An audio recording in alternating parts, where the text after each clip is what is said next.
Hyvääpä huomenta. Tänään on 10. elokuuta, lauantai, ja mä oon Syystuuliknitsin Katarina. Ja mä ajattelin kuvata My Dayta tänään. Ainoa reissussa, ja mä ajattelin nähdä kuitukuiskaajan Pauliinaa ja käydä Armiaansin liikkeessä. Joo, nyt kello on jopa 12 ja mä oon meikannut ja pukeutunut ja silleen mutpikainen aamupala ja pakkaaminen ja sitten reissuun. Aamupala. Tai ystäväni Anni, ajatuksia Anni, kyseli tämmöisiä aamurutiiniasioita ja aloin miettiä, että millaisetkohan omat aamurutiinit on. Että muun vaikuttaa aika paljon se, että kun teen vuorotyötä, niin aamut on vähän erilaisia riippuen siitä, että lähdenkö aikaisin aamulla töihin tai tavalliseen aamuun 9 tai lähdenkö vasta iltavuoroon 2 tai tälleen. Tai sitten se, että olenko tullut juuri iltavuorosta. Esimerkiksi nyt olen tullut eilen iltavuorosta, niin väsyttää edelleen ja kello on 12. Mä oon tosi iloinen siitä, että kuitukuiskaaja laittoi viestiä meille, että haluaisitteko nähdä, että olen tulossa Helsinkiin. Sitten mä olisin, että joo, kiinnostaa kyllä. Joo. Aina on tosiaan reissussa, niin mä ihan yksin tämän viikonlopun. No huomenna sitä on tietysti tulee jo. Ja mä oon huomenna iltavuorossa, niin takki. En tiedä, onko kuinka tarpeellista. Sateenvarjo, mega tarpeellista. Käsityö, tarpeellista. Mulla on täällä Malaparikon sok-lankaa. Olikohan tää Martte-niminen väri. Tuossa on lamppu päällä, niin se näyttää kirkkaalta toi väri. Ja aloitin ilmaisohjella, jonka nimeä en nyt muista, huivia. Ja lähinnä vaan katson siitä tämän.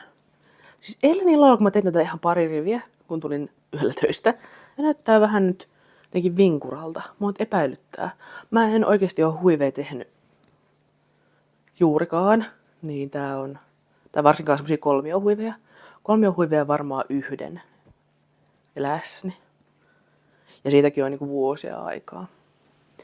Mut tuntuu, että tää vähän niinku on jotenkin vino. Totta kai siis tän huivin ideana on, että siitä tulee vino. Ja mä haluan tämmöiset pitkät kapeat suirot, jotta saan solmittua sen tähän eteen.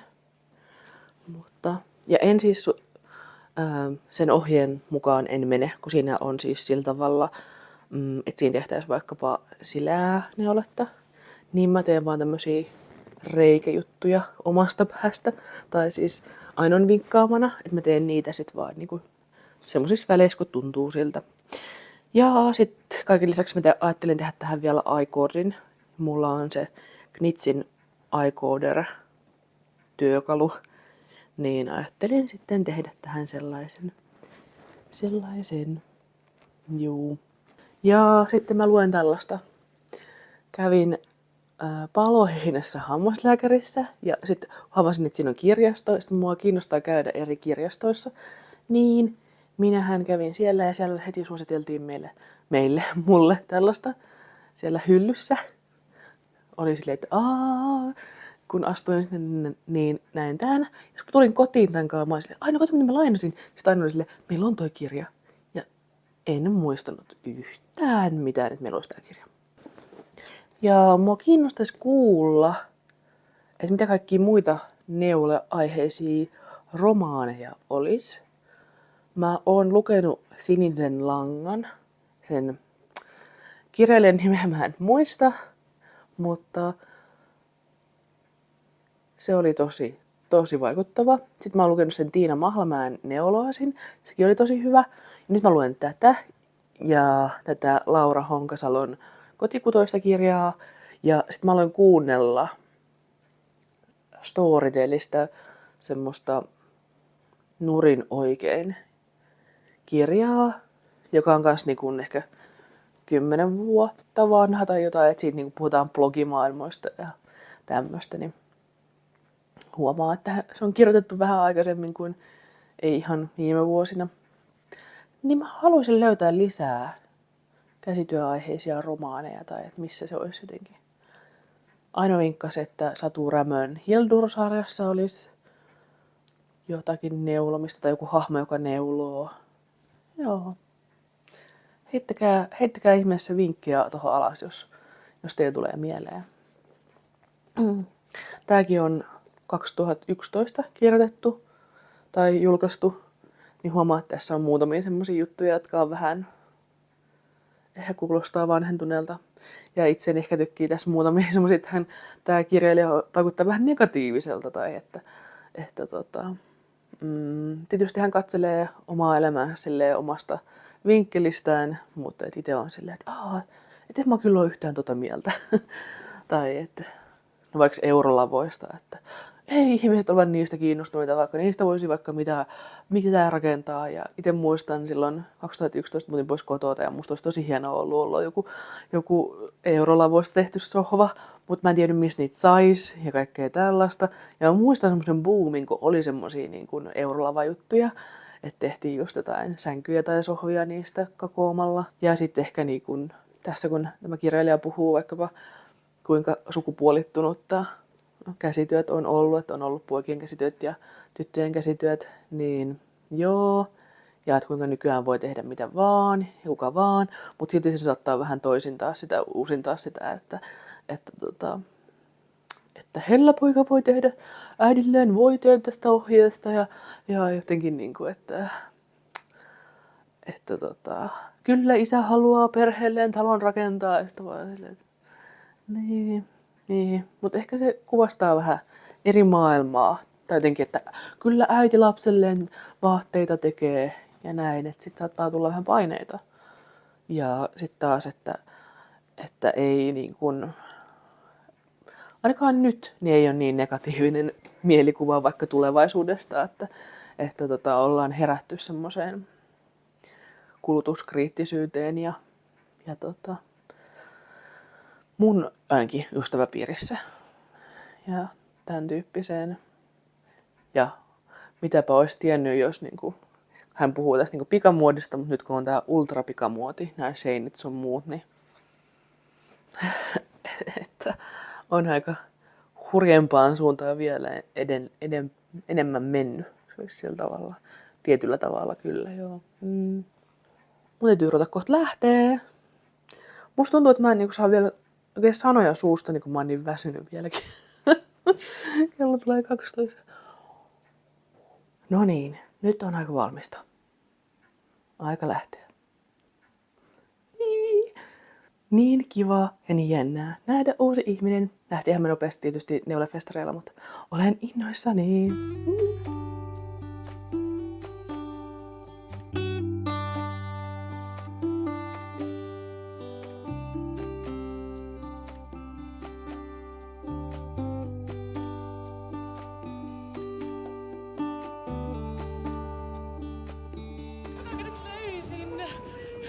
Myöskään Pauliinan, ihanaa! Jee! Mä oon niin innoissani. Samoin. Mä oon tosi niinku silleen Jee! Joo!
Se on kyllä hieno. Tää on aivan täydellinen. Tästä olisi varmaan jotain. Tässä on vaikka ja mitä. Niin. Täällä on siis kaikki mahdolliset sadut. Miten tätä raaskisi leikata? Koska täällä on niinku... Tuolla on punahilkkaa ja sitten täällä on... Mahtava toi pöllä. Mua viehättää tää jotenkin. Tää on musta jotenkin järkkä ja ihana. Romanttinen. Kyllä.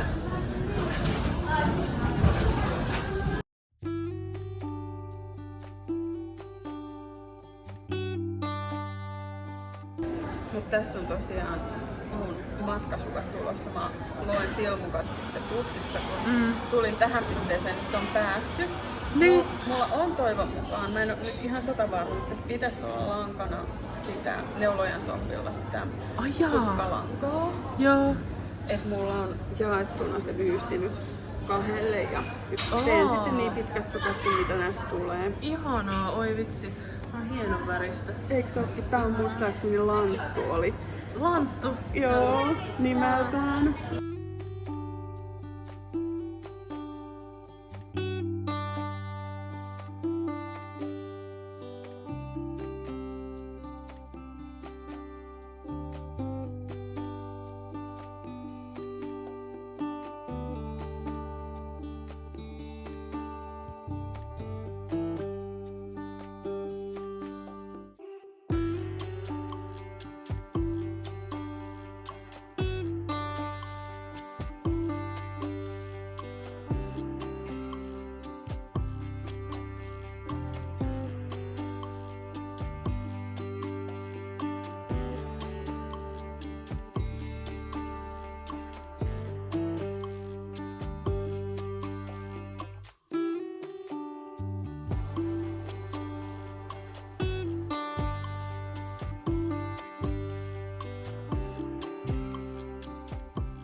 Musta oli aivan ihana nähdä Pauliina, musta oli tosi kiva. Ja musta oli ihana nähdä sitä ARMI-lankakauppaa. Sinne kannattaa kyllä mennä vähän kauempaakin, vaikka se ei ihan keskustassa olekaan täällä Helsingissä, vaan Herttoniemessä. Niin se oli aivan ihana. Siis herranjumala, aivan ihana. Joo. Mä lähdin tosiaan sieltä Redistä sit kotiin ja kävin kaupan kautta ja äsken tulin ihan hikipäästä kotiin syömään ja tässä vähän puran tavaroita, niin mun ei oikeastaan pitänyt ostaa lankaa, mutta sitten mä näin tällaisen Kremke Lama Soft. Tää oli tosiaan sieltä Armista ja tää oli 15,91 vyyhti tällaista 100% laamaa. 100 metriä 100 grammassa, puikkosuotus 5-6 milliset. Made in Bolivia. Mä mietin, että onko tää vähän liian tumma, mutta mä haluaisin semmosen höttöhuivin. Niin minä ostin näitä, kuulkaatten 3. Semmosen ison ihanan huivin. Mietin, että onko tumma, mutta sitten taas toisaalta voihan sitä olla semmonen, että voi vaihdella. Tää on niin pehmeetä. Joo, ihanaa. Mä ihastuin tähän tosi paljon.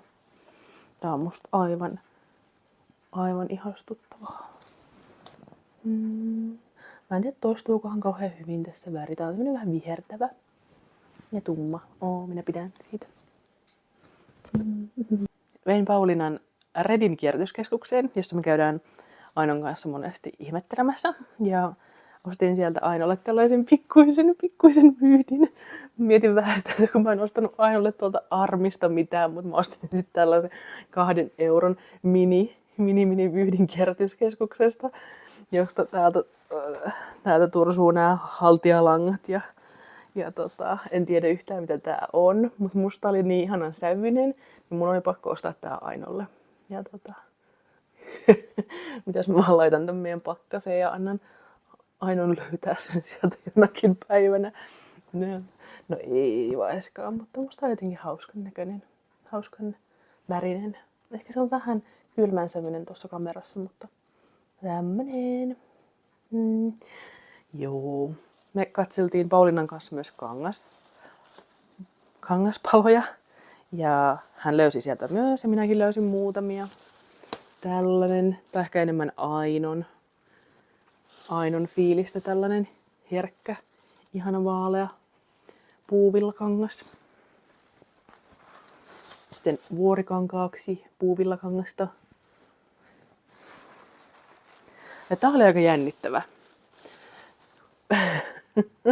Tätä mietin niin kuin itselleni. Ehkä jos tää on liian överi johonkin projektipussiin, niin sitten vuorikankaaksi. Mä oon miettinyt, että mulla on vähän ihastus nyt semmosia niinku ruskeasävyihin myös. Niin tässä on vähän vihreitä ja ruskeita ja en nyt pukeutuisi ihan näin tämmöisen kirjavaan ehkä. Mutta musta on tosi kiva. Ja tää mustavalkoinen pala puuvillakangasta. Pauliina löysi tän sieltä laarista. Sitten mä ajattelin, haluatko sä tuohon, vai saanko mä tuon mustavalkoisen palan? Pauliina oli vaan silleen, saat! Sitten mä ajattelin, mutta sä näit sen ensin. Mutta ehkä kaikille ei ole niin suurta innostusta mustavalkoisen kuin mulla. Niin joo, tästä olen iloinen.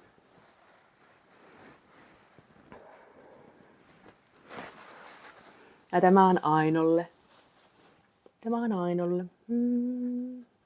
Joo. Ja tämä tämmöinen paksukangas on vielä mulle, että musta olisi hauska tehdä tästä joku pussi tai laukku tai projektipussi tai joku tämmöistä jykevää kangasta. Joo. Ostin myös vähän Ainoa ajatellen tällaisen kirjepaperisetin. Tää on Leena Airikkalan design ja tämä maksoi vain euron ja musta on jotenkin tosi hurmaava. Nämä on tosi somia. Musta on tosi kivat nämä kirjekuoret. Ja sitten yksi mitä mä olin kattonut Kierrätyskeskuksen nettisivuilta, niin oli tämmöiset kangasmerkit. Nämä on ehkä vähän hassuja, mutta mä en voinut vastustaa kiusausta. No siis siellä on pizza, siellä on tommonen ampiainen ja sitten on tommonen banaani, joka sanoo olevansa I'm a heartbreaker. Sydänten särkiä banaani. En tiedä mitä se meinaa. Mutta siis tämä on se, mitä minä katsoin sieltä nettikaupasta, että musta oli tosi ihan tämmönen vähän kuin kuu, jossa on 2 kasvot. Ja musta se oli tosi hieno. Niin tämän haluaisin johonkin pussukkaani. Ja sitten en voinut vastustaa tätä skeittaavaa kaktusta.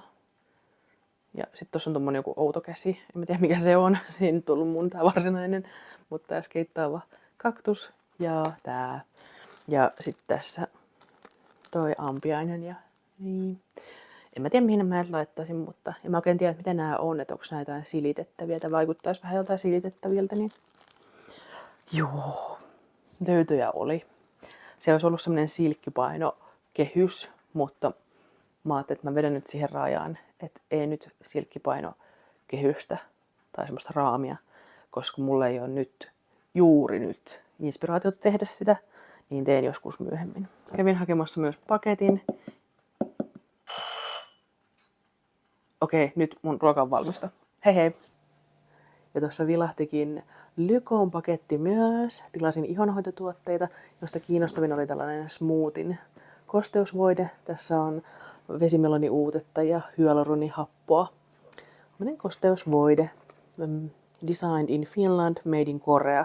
Et siitäkin kiinnostava juttu kokeiluun, että en ole tätä. Mutta luin me naisista arvostelua, siis jo aikoja sitten, hyvän arvostelun tästä smoothista, olikohan juurikin tämä.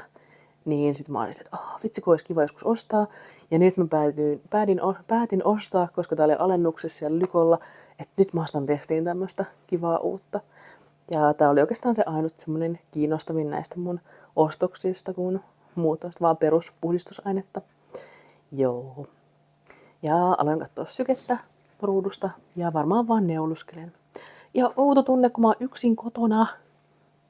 Oi vitsi. No, neuluskelen ja katselen jotain sarjoja. Juu. No niin, nyt on naama pesty ja yöpaita vaihdettu päälle. Tätä on nyt kasvoilla ja tuntupa ihanalta. Tosi kivalta. Tää, kyllä. Katsotaanpas mitä huomenna sitten kasvot sanoo, kun on tätä käyttänyt, että onko ihanan fresh olo. Ja sitten mä kokeilin myös tällaista itselle ihan uutta asiaa kuin tämmöistä kofeiini silmän ympärysseerumia, tai miksi tätä pitäisi sanoa. Onpa jännää kyllä. Oon vähän innostunut, että joskus näyttäisin hehkuvalta. Niin juu, mutta tällaisia hauska kokeilla erilaisia juttuja. Yes. Ehkä vielä vähän neulon, kello on jo 9 ja semmoista. Mä oon tässä nyt Ainonkaan viestitellyt ja laittanut videoviestejä WhatsAppissa.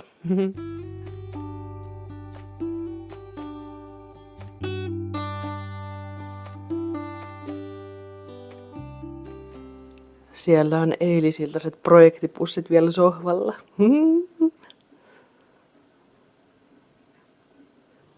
Eilen jäi esittelemättä, että ostin Vintedistä uuden repun. Siinä luki, että miesten reppu, mutta enpä minä siitä välitä. Hyvä iso reppu. Ei nyt ehkä ihan edustavana tuossa tyhjillään lipaston kulmalla, mutta tykkään. Päätin jatkaa tätä mun My Day-videota vielä tälle sunnuntaipäivälle.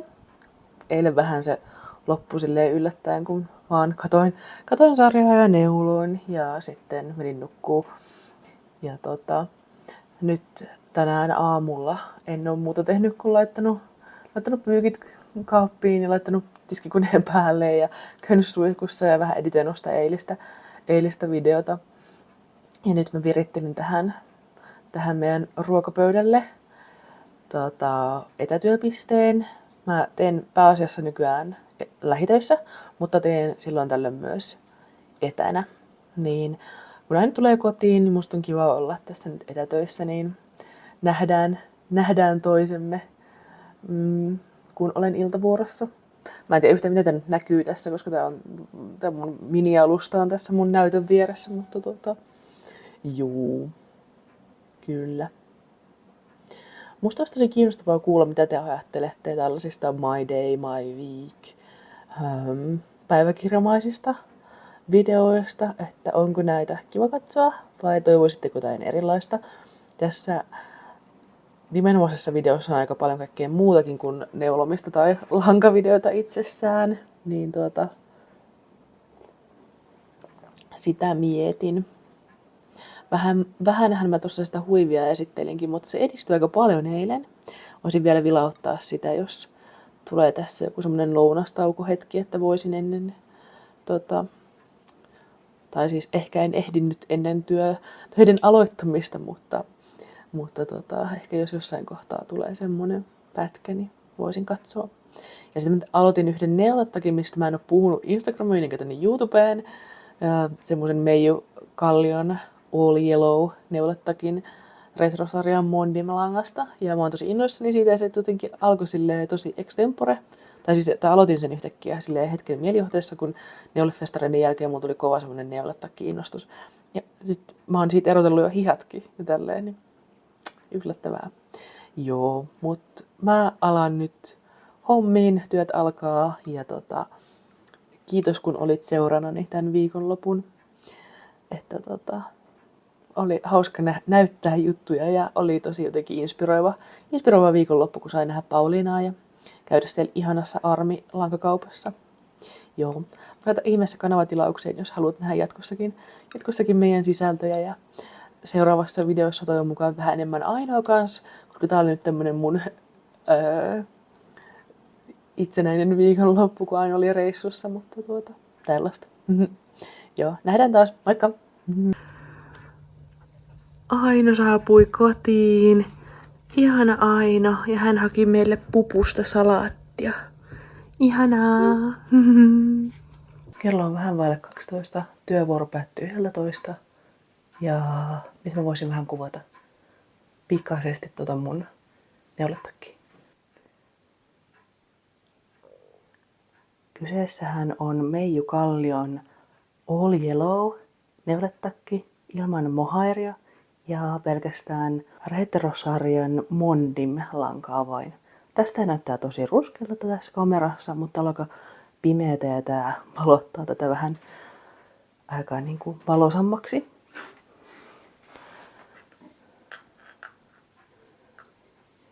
Tää on mun ensimmäinen tämmönen B-pääntiellä oleva neuletakki.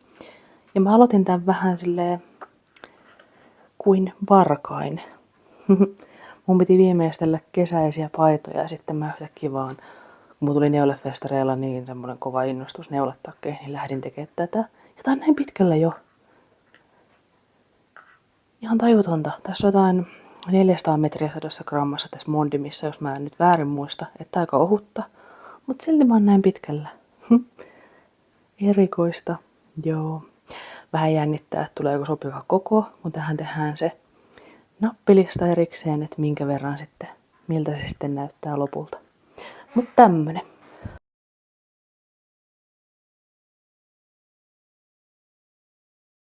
Ja tässä näkyy vielä tätä huivia vähän.